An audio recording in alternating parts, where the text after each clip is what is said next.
علامہ صاحب یہ جو محرم الحرام کے 10 دن ہیں، شاہ صاحب نے اور ڈاکٹر سعد صدیقی صاحب نے بات کی یہاں پہ کہ یہ حسینیت کی بات جو ہے یہ صرف 10 دن نہیں کرنی چاہیے، ہمیں اپنی زندگی کا مقصد بنانا چاہیے کہ ہمیں حسینیت کے پیغام کو عام کرنا چاہیے اور پورا سال یہ تذکرہ ہونا چاہیے، خطبات جمعۃ المبارک ہوں، دروس قرآن ہوں، دروس حدیث ہوں، اور اس کے ساتھ ساتھ یہ جس طرح ہم ٹیلی ویژن پروگرامز کرتے ہیں، ہمیں یہ حسینیت کے پیغام کو عام کرنا چاہیے، اور جو مقصد امام حسین تھا، قیام کا مقصد جو تھا، ان کی شہادت کا جو پیغام تھا، اس کو عام کرنا ہوگا۔ آپ کیا کہیں گے اس حوالے سے؟ بسم اللہ الرحمن الرحیم۔ میں سب سے پہلے تو آپ کا بھی اور آپ کے مہمانوں کا بھی اور خصوصاً جناب ضیاء اللہ شاہ بخاری صاحب کا شکر گزار ہوں۔ ان کی گفتگو کا ایک حصہ میں نے سنا ہے ابھی، تو انہی کی اس بات کو میں آگے بڑھاتے ہوئے اقبال کا ایک مصرع عرض کروں کہ فرمایا کہ حدیث عشق دو بابست کربلا و دمشق، یکی حسین رقم کرد و دیگری زینب۔ اگر آپ اسلام اور دین سے عشق کو نکال دیں تو اسلام باقی نہیں رہتا، بے شک۔ اور اس عشق کی دنیا کو زندہ کرنے والی یہ دو ہی ہستیاں ہیں، ایک حسین ہے اور ایک زینب ہے۔ اللہ۔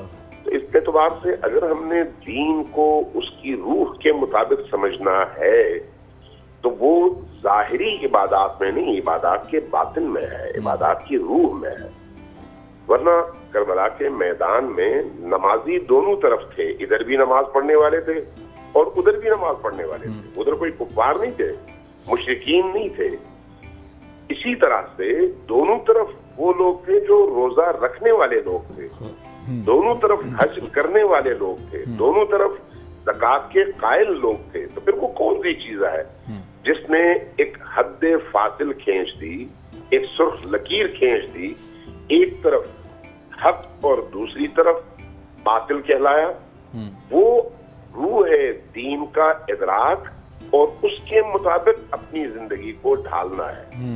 اس لیے امام حسین علیہ السلام سے تمسک، امام حسین علیہ السلام سے عشق، امام حسین علیہ السلام کے رستے کو پکڑنا، امام حسین علیہ السلام کا تذکرہ کرنا صرف ثواب کی خاطر نہیں ہے، بالکل صحیح، ثواب کمانے کے 1000 راستے ہیں۔ یہ جو تمسک ہے جس کی طرف ابھی حدیث میں قبلہ بخاری صاحب نے اشارہ فرمایا، نبی کریم کا ارشاد ہے ما ان تمسکتم بہما لم تضلوا بعدی ابدا، اگر تم ان دو چیزوں سے یعنی قرآن اور میری عطرت ان سے تمسک اختیار کرو تو کبھی بھی گمراہ نہیں ہوگے۔ بالکل ٹھیک۔ کیوں؟ اس لیے کہ قرآن کا کام ہدایت دینا ہے، اور اسی ہدایت کا سرچشمہ قرآن اگر پریکٹیکل شکل میں آپ کو نظر آنا چاہے تو وہ یا نبی کی ذات میں یا پھر نبی کی اس فطرت کی ذات میں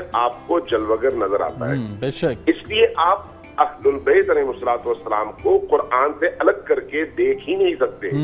اس لیے اگر قرآن دین کے اخذ کرنے کی کتاب ہے اور دین پر عمل کے حوالے سے ہماری ہدایت کا سبب بننے والی کتاب ہے تو اسی کتاب کی عملی تفسیر نبی کریم کی عطرت ہے، اور اس عطرت نبی میں حسین ابن علی علیہ السلام کربلا کے اس میدان میں سورج کی طرح سے چمکتے ہیں اور تمام گمراہوں کو ہدایت کا رستہ دکھاتے ہیں۔ لہذا امام حسین علیہ السلام کا ذکر صرف ذکر نہیں ہے بلکہ وہ نور ہے جس کے ذریعے سے انسان کا باطن نورانی ہو جاتا ہے اور وہ گمراہیوں سے نکل آتا ہے۔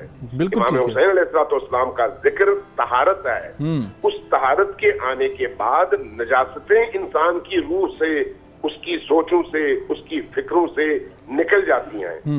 جس شخص کی زندگی میں طہارت حسینی جلوگر نہ ہو اور نظر نہ آئے اس کی زبان سے حسین کا نام اچھا نہیں لگتا، جشتا نہیں ہے۔ بالکل صحیح ہے، اس لیے کہ یہ پاک اور نہایت طاہر نام ہے اور ان کے جسم پر اور زبانوں پر جاری ہونے کے بعد انسان کا عمل بھی مکمل طور پر تبدیل ہو جاتا ہے۔ بالکل ٹھیک ہے، بہت شکریہ علامہ صاحب۔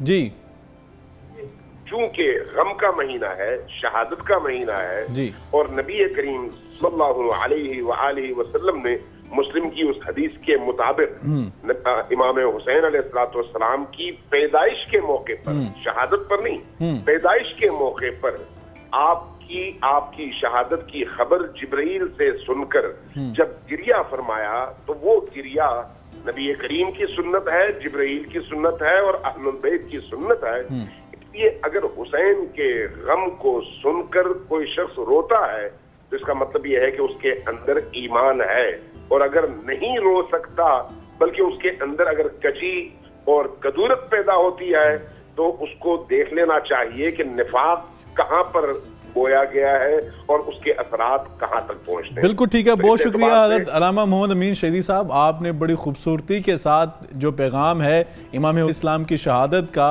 اور مقصد ہے جو قیام کا، اس کو بڑے خوبصورتی کے ساتھ واضح فرمایا۔ یقیناً میں سمجھتا ہوں کہ امام عبداللہ بن مبارک کا بڑا خوبصورت قول ہے، فرماتے ہیں لو کان حبک صادقا لاطاعتہ ان المحب لمن یحب مطیع۔ مطیع انسان بننا چاہیے کس کا؟ محبوب کا، جسے محبت کرتا ہے۔ یقیناً ہم جب امام حسین علیہ السلام سے، اہل بیت اطہار سے، صحابہ کرام سے محبت کا دم تو بھرتے ہیں، لیکن جب ہم ان کی تعلیمات پر اور ان کی زندگی کے بتائے ہوئے اصولوں پر اپنی زندگی کو نہیں لاتے تو سچی بات ہے یہ زبان کے، میں سمجھتا ہوں کہ ہماری زبان کے دعوے ہیں، عملی طور پر جب ہم اس نہج پر نہیں آئیں گے اور نقوش قدم پر نہیں آئیں گے تو قرآن پاک کی اس آیت کے مصداق نہیں بن سکتے۔ فَإِنْ آمَنُوا بِمِثْلِ مَا آمَنْتُمْ بِهِ فَقَدِ اهْتَدَوْا۔ اگر ہم نے ہدایت یافتہ اللہ تعالیٰ کی شمار کتار میں ہونا ہے تو ہمیں انہیں نفوس قدسیہ کے نقش قدم پر چلنا ہوگا۔